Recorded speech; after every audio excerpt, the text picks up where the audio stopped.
SK news Mulbagal digital ಸುದ್ದಿ ವಾಹಿನಿಗೆ ಸ್ವಾಗತ.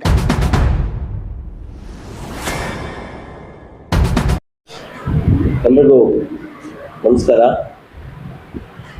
ನಿನ್ನೆ ಮುಳಬಾಗಿಲು ವಕೀಲರ ಸಂಘಕ್ಕೆ ನಿನ್ನೆ ನಡೆದಂಥ ಚುನಾವಣೆಯಲ್ಲಿ ನಮ್ಮ ಸಿಂಡಿಕೇಟಿಂದ ಅಧ್ಯಕ್ಷರಾಗಿ ನಮ್ಮ ಪ್ರಸಾದ್ ಅವರನ್ನು, ಉಪಾಧ್ಯಕ್ಷರಾಗಿ ವೆಂಕಟೇಶ್ ಅವರನ್ನು, ಕಾರ್ಯದರ್ಶಿಗಳಾಗಿ ನಮ್ಮ ರಮೇಶ್ ಅವ್ರನ್ನ ಕಣಕ್ಕಿಳಿಸಿದ್ವಿ.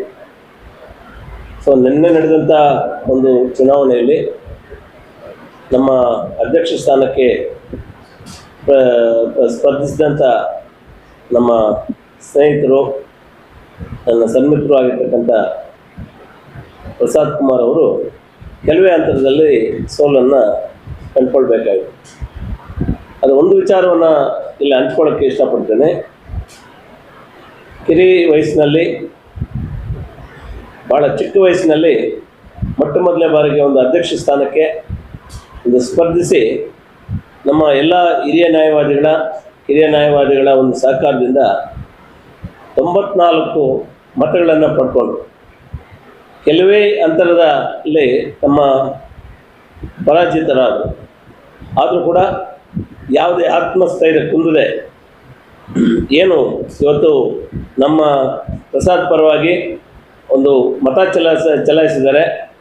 ಅವರಿಗೆ ಅಷ್ಟೊಂದು ಮತಗಳು ಬರೋದಕ್ಕೆ ಅನುವು ಮಾಡಿಕೊಟ್ಟಂಥ ಎಲ್ಲ ಹಿರಿಯ ಮತ್ತು ಕಿರಿಯ ಎಲ್ಲ ನ್ಯಾಯವಾದಿಗಳು ಕೂಡ ನಾನು ಮೊಟ್ಟ ಮೊದಲಾಗಿ ನಮ್ಮ ಎಲ್ಲ ಇವರ ಪರವಾಗಿ ನಾನು ಅಭಿನಂದನೆಗಳನ್ನು ಸಲ್ಲಿಸ್ತೇನೆ. ಇನ್ನು ಉಪಾಧ್ಯಕ್ಷರ ಮತ್ತು ಕಾರ್ಯದರ್ಶಿಗಳ ಒಂದು ವಿಚಾರಕ್ಕೆ ಬಂದಾಗ, ನಿನ್ನೆ ನಡೆದಂಥ ಒಂದು ಚುನಾವಣೆಯಲ್ಲಿ ಸುಮಾರು 112 ಮತಗಳನ್ನು ನಮ್ಮ ಕಾರ್ಯದರ್ಶಿಗಳು ಆಗಿರ್ತಕ್ಕಂಥ ರಮೇಶ್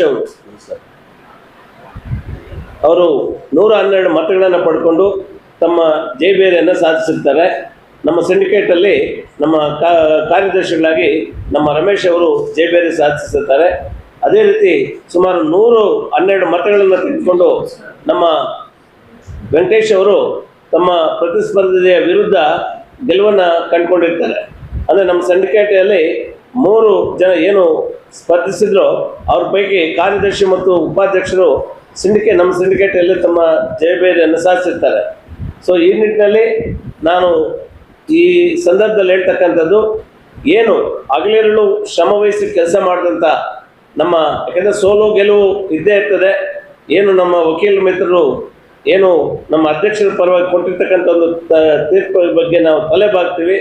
ಸೊ ಅದರ ಬಗ್ಗೆ ನಾವು ಯಾವುದೇ ಚಕಾರ ಇಲ್ಲ, ಯಾಕಂದರೆ ಅವ್ರು ಕೊಟ್ಟಂಥ ತೀರ್ಪನ್ನು ನಾವು ಯಾವತ್ತೂ ಕೂಡ ಪ್ರಶ್ನಿಸೋದಿಲ್ಲ. ಅದ್ರ ಬಗ್ಗೆ ನಾವು ಯಾವುದೇ ಚಕಾರ ಇರ್ತದಿಲ್ಲ. ಇಲ್ಲಿ ಸೋಲು ಗೆಲುವು ಇದ್ದೇ ಇರ್ತದೆ. ಚಿಕ್ಕ ವಯಸ್ಸಿನವರು ಅತಿ ಚಿಕ್ಕ ವಯಸ್ಸಿನಲ್ಲಿ ಒಂದು ಸ್ಪರ್ಧಿಸಿ ಒಂದು ಹೆಚ್ಚಿನ ಒಂದು ಮತಗಳನ್ನು, ಬಹಳ ಎತ್ತರಕ್ಕೆ ಒಂದು ಒಳ್ಳೆ ಮತಗಳನ್ನು ಪಡ್ಕೊಂಡಿದ್ದಾರೆ. ಇನ್ನು ಮುಂದಿನ ದಿನಗಳಲ್ಲಿ ಅವಕಾಶಗಳುಂಟು. ಸೊ ಒಟ್ಟಾರೆ ನಾನು ಈ ಸಂದರ್ಭದಲ್ಲಿ ಏನು ಈಗ ನಮ್ಮ ಪ್ರಸಾದ್ ಪರವಾಗಿ, ನಮ್ಮ ಕಾರ್ಯದರ್ಶಿ ಮತ್ತು ನಮ್ಮ ಉಪಾಧ್ಯಕ್ಷರ ಪರವಾಗಿ ಹಗಲಿರುಳು ಶ್ರಮವಹಿಸಿ ಕೆಲಸ ಮಾಡಿದಂಥ ಎಲ್ಲ ಗೌರವಾನ್ವಿತ ಹಿರಿಯ ನ್ಯಾಯವಾದಿಗಳು ಮತ್ತು ಎಲ್ಲ ಕಿರಿಯ ನ್ಯಾಯವಾದಿಗಳು ಅವ್ರಿಗೆಲ್ಲರೂ ಕೂಡ ಮತ್ತು ಅವರಿಗೆ ಮತ ಚಲಾಯಿಸಿದಂಥ ಪ್ರತಿಯೊಬ್ಬರು ಕೂಡ ನಮ್ಮ ಸಿಂಡಿಕೇಟ್ ಪರವಾಗಿ ಅವರಿಗೆ ಹೃತ್ಪೂರ್ವಕವಾದಂಥ ಧನ್ಯವಾದಗಳನ್ನು ಹೇಳಿ ನನ್ನ ಮಾತನ್ನು ಮುಗಿಸ್ತಾ ಇದ್ದೀನಿ. ಬೇರೆದೇನೋ ನಮ್ಮ ಸಿಂಡಿಕೇಟ್ ವೆಂಕಟೇಶ್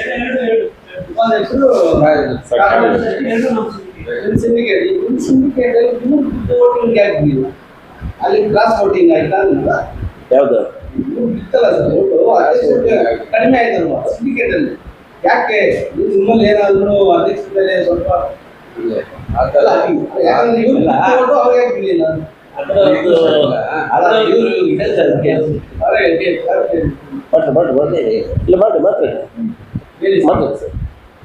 ಆ ಒಂದು ವಿಷಯದಲ್ಲಿ ನಮ್ಮ ಪ್ರಸಾದ್ ಅವರು ಬರೀ ಎಲೆಕ್ಷನ್ ಒಂದು ದೃಷ್ಟಿಯಿಂದ ಏನು ಸೇವೆ ಮಾಡ್ತಾ ಇಲ್ಲ. ಅವರ ಒಂದು ಸೇವಾ ಕಾರ್ಯಗಳಲ್ಲಿ ಎಲ್ಲ ಕಣ್ಣಿಗೆ ಕಾಣಿಸುವಂಥವೆ. ಇವಾಗ ನಾವು ಕೋರ್ಟಿನ ಒಂದು ಆವರಣದಲ್ಲೇ ನೋಡ್ಬೋದು, ಸುಮಾರು ಡಸ್ಟ್ಬಿನ್ಗಳ ವ್ಯವಸ್ಥೆ ಮಾಡೋದಾಗಲಿ, ಮತ್ತು ಕಕ್ಷಿದಾರರಿಗೆ ಮತ್ತು ವಕೀಲರು ನೆರಳಲ್ಲಿ ಕೂತ್ಕೊಳ್ಳೋದಕ್ಕೆ ಆಸನಗಳನ್ನು ಒಂದು ವ್ಯವಸ್ಥೆ ಮಾಡಿರೋದಾಗಲಿ, ಅಥವಾ ಗಿಡಗಳನ್ನು ನೆಟ್ಟಿ ಬಿಟ್ಟಿಲ್ಲ ಅವರು. ಅದಕ್ಕೆ ನೀರಾವರಿ ವ್ಯವಸ್ಥೆ ಮಾಡಿ ಡ್ರಿಪ್ ಇರಿಗೇಷನ್ ಸಹ ಮಾಡಿಸಿದ್ದಾರೆ. ಇದೆಲ್ಲ ಮಾಡಿಸಿದ್ದಾರೆ. ಎಲ್ಲ ರೀತಿಯಲ್ಲೂ ಒಂದು ಸೇವಾ ಹಸ್ತ ಚಾಚ್ಕೊಂಡೇ ಬಂದಿದ್ದಾರೆ. ಮೋಸ್ಟ್ಲಿ ನಮಗನಿಸುತ್ತೆ ನಮ್ಮ ವಕೀಲರ ಮಿತ್ರರಲ್ಲಿ ಮತದಾರರು, ನಮ್ಮ ವಕೀಲರ ಮಿತ್ರರಲ್ಲಿ ಅವರು ಇದುವರೆಗೂ ಏನೊಂದು ಸೇವೆ ಸಲ್ಲಿಸಿದಾರೋ ಅದು ಸಾಲದು ಅಂತೇನಾದ್ರೂ ಅವ್ರಿಗೆ ಅನಿಸಿದೆಯೇನೋ, ಅದಕ್ಕೆ ಅಲ್ಲಿ ಸ್ವಲ್ಪ ಡಿಫ್ರೆನ್ಸ್ ಬಂದಿರ್ಬೋದು ಅಂತ ಅನಿಸುತ್ತೆ. ಆದರೂ ಸಹ ಅದೇ ನಮ್ಮ ಸಿಂಡಿಕೇಟಲ್ಲೇ ಜಾಸ್ತಿ ಆಯ್ತು ಅಲ್ಲಿ ಏನಾಯ್ತು? ಅಲ್ಲ, ಒಂದು ಎಲೆಕ್ಷನ್ ಅಂದರೆ ಎಲ್ರಿಗೂ ಗೊತ್ತಿರ್ತಕ್ಕಂಥದ್ದೇ. ಏನು ಯಾವುದೋ ಒಂದು ಫ್ಯಾಕ್ಟ್ರಿ ಮೇಲೆ ಎಲೆಕ್ಷನ್ ನಡೆಯೋದಿಲ್ಲ. ಸುಮಾರು ಇದರಲ್ಲಿ ಎಷ್ಟೆಷ್ಟು ಬರ್ತವೆ, ಅದನ್ನೆಲ್ಲ ನಾವು ಒಂದು ಒಕ್ಕೂಟದಲ್ಲಿ ಒಂದು ಅಸೋಸಿಯೇಷನನ್ನು ನಾವು ಡಿಸ್ಕಸ್ ಮಾಡಬಾರ್ದು. ಯಾಕಂದರೆ ಒಂದು ಮೇಲೆ ಅದನ್ನು ಮಾಡಬಹುದು, ಅಲ್ಲಿ ಹಣ ಇನ್ನೊಂದು ಜಾತಿ ಗೀತೆಲ್ಲ ಇಲ್ಲಿ ನಾವು ಅದನ್ನು ನಾವು ಪ್ರಸ್ತಾಪ ಮಾಡೋಕ್ಕೆ ಇಷ್ಟಪಡೋದಿಲ್ಲ. ಬಟ್ ಒಂದೊಂದು ಗ್ಯಾರಂಟಿ, ಪ್ರಸಾದ್ ಕುಮಾರ್ ಅವರ ಒಂದು ಸೇವೆ ಏನಿದೆಯೋ ಅದು ನಿಂತ ನೀರಲ್ಲ, ಅದೊಂಥರ ಹರಿಯೋ ನದಿ ಇದ್ದಂಗೆ ಹರಿತಾನೇ ಇರ್ತದೆ. ಅಂದರೆ ಅವ್ರ ಸೇವಾ ಕಾರ್ಯ ಮುಂದುವರಿತಾನೇ ಇರ್ತದೆ. ಯಾವುದೇ ಕಾರಣಕ್ಕೂ ಅವರು ತೃಪ್ತಿ ಕೆಟ್ಟಿಲ್ಲ. ನೆಕ್ಸ್ಟ್ ಅವ್ರಿಗೆ ಒಳ್ಳೆ ಭವಿಷ್ಯ ಇದೆ. ಸುಮಾರು ಒಂದು 35-40 ಅವರು ಸುಮಾರು ಅಪೋನೆಂಟ್ ಅವರು ಅಷ್ಟೇ, ಯಾರು ಪ್ರೆಸಿಡೆಂಟ್ ಆಗಿದ್ದಾರೋ ಅವ್ರು ನಾವು ಕಂಗ್ರ್ಯಾಚುಲೇಷನ್ಸ್ ಹೇಳ್ತಾ ಇದ್ದೀವಿ. ಆದರೆ ಅವರ ಕೆಲವು ಫ್ಯಾಕ್ಟ್ರೀಸು, ಒಂದು ಅನುಕಂಪ ಇರ್ಬೋದು, ಸುಮಾರು ಸಲ ನಿಂತು ಅವರು ಸೋತಿರ್ತಾರೆ, ಅವ್ರ ಬಗ್ಗೆ ಒಂದು ಅನುಕಂಪದ ಮೇಲೆ ಕೆಲವರು ವೋಟ್ ಮಾಡ್ತಾರೆ, ಕೆಲವರು ಹಿರಿಯರು ಇನ್ನೂ ಭವಿಷ್ಯ ಇದೆ ನೋಡೋಣ, ಈ ರೀತಿ ಕೆಲವು ವಿಷಯಗಳೆಲ್ಲ ಒಂದು ಗಮನದಲ್ಲಿ ಇಟ್ಕೊಂಡು ಈ ಒಂದು ಚುನಾವಣೆ ಒಂದು ಫಲಿತಾಂಶ ಬಂದಿದೆ. ಇದರಲ್ಲಿ ಯಾವುದು ಏನಂದರೆ ನಮ್ಮ ಸಿಂಡಿಕೇಟಲ್ಲಿ 2/3 ಒಂದು ವಿನ್ನನ್ನು ನಾವು ಪಡೆದಿದ್ದೀವಿ. ಯಾಕಂದರೆ ಇಲ್ಲಿ ಸೆಕ್ರೆಟರಿನೂ ಗೆದ್ಕೊಂಡಿದ್ದೀವಿ, ಇಲ್ಲಿ ವೈಸ್ ಪ್ರೆಸಿಡೆಂಟನ್ನು ಗೆದ್ಕೊಂಡಿದ್ದೀವಿ. ಪ್ರೆಸಿಡೆಂಟ್ ಒಂದು ಮಾತ್ರ ಅನಾನುಕೂಲ ಆಯ್ತು ಅಷ್ಟೇ. ಯಾರು ಜಂಟಿ ಕಾರ್ಯದರ್ಶಿ ಕ್ಯಾಂಡಿಡೇಟ್ ಅಲ್ಲೇ ಇದಾರಲ್ಲ, ಸ್ವತಂತ್ರವಾಗಿ ಸ್ಪರ್ಧಿಸಿದ್ರು. ನಮ್ಮ ಒಂದು ಎಲ್ಲೋ ಒಂದು ಸಹಕಾರಕ್ಕೆ ಗೆದ್ದು ಬಂದಿದ್ದಾರೆ. ಬಟ್ ನಮ್ಮ ಸಹಕಾರನೂ ಅವ್ರಿಗಿತ್ತು. ನಮ್ಮ ಸಹಕಾರನೂ ಇತ್ತು. ಕಂಟೆಸ್ಟ್ ಇದ್ದಿದ್ದು ಪ್ರೆಸಿಡೆಂಟು, ವೈಸ್ ಪ್ರೆಸಿಡೆಂಟ್ ಮತ್ತು ಸೆಕ್ರೆಟರಿ. ಇದರಲ್ಲಿ ನಾವು ಮೂರಕ್ಕೂ ಒಂದು ಕಂಟೆಸ್ಟ್ ಮಾಡಿದ್ವು.